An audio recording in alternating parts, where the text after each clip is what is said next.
Iranian and US officials say a deal to end the West Asia war is now closer than ever. Even mediator Pakistan has expressed optimism that a deal is within reach. Iranian Foreign Minister Abbas Araghchi has shared the details of the deal. Speaking to Iranian state media, Araghchi said that the deal will be done in two stages. The interim deal would include reopening the Strait of Hormuz and ending the war on the Lebanese front, while the nuclear issue and lifting of sanctions on Iran will be discussed in the second stage when a final agreement is reached.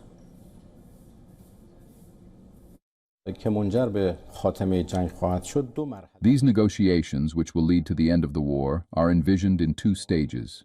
The first stage is a memorandum of understanding to be signed between Iran and the United States. Then, negotiations for the second stage will begin, and subsequently, in the second stage, we will have a final agreement. We postponed the nuclear issue to the final agreement for various reasons, as it was truly impossible to discuss it under current circumstances. The demands they had were in no way acceptable.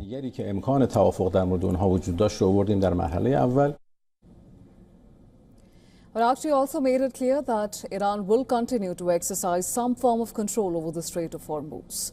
While US President Donald Trump has repeatedly demanded that shipping through the strait return to pre-war status, Araghchi stressed that traffic through the Strait of Hormuz will never be as it was in the past. On the question of enriched uranium, Araghchi said that the only acceptable solution is the dilution of the enriched uranium inside Iran.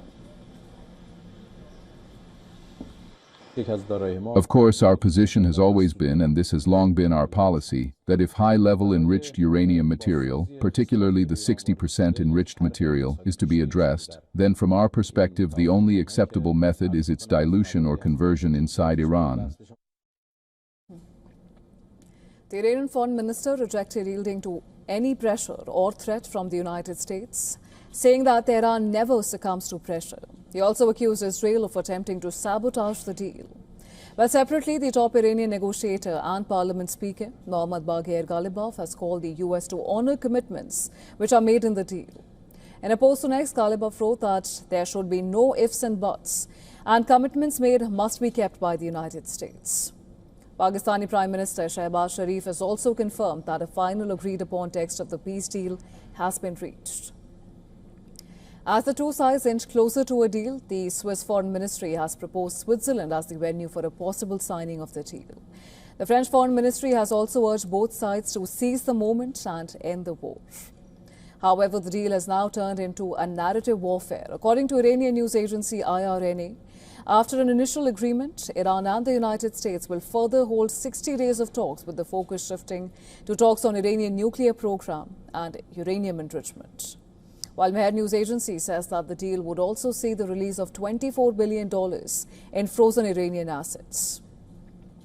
However, this completely contradicts statements coming from United States officials. A senior White House official who spoke to AFP said that Iran had agreed to dismantle its nuclear program, destroy its enriched uranium stockpile, and reopen Hormuz. The official also said that no frozen assets will be returned until Iran honors these commitments. In fact, US Vice President J.D. Vance has also said that Tehran will not receive any cash or funds for simply signing a deal or attending a meeting. But he added that if Tehran meets its obligations, economic benefits will follow, with both sides still offering different versions of what has been agreed upon and what has been left to future negotiations. It remains to be seen if a deal is signed or it remains as elusive as ever. And for more on this, we were earlier joined by James A. Russell. He's an emeritus professor at the Naval Postgraduate School. And this is what he had to say. Listen in.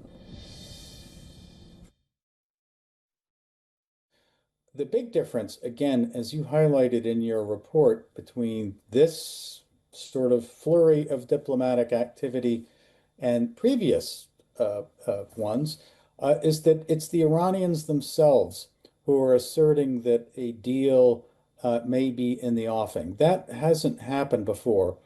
In previous circumstance, it's been Donald Trump who has come up with these assertions that a deal was imminent, when the Iranians have said there's no deal that's imminent.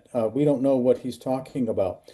So this time around, The Iranians are making these suggestions that there could be a deal in the offing, which I think is a cause for optimism.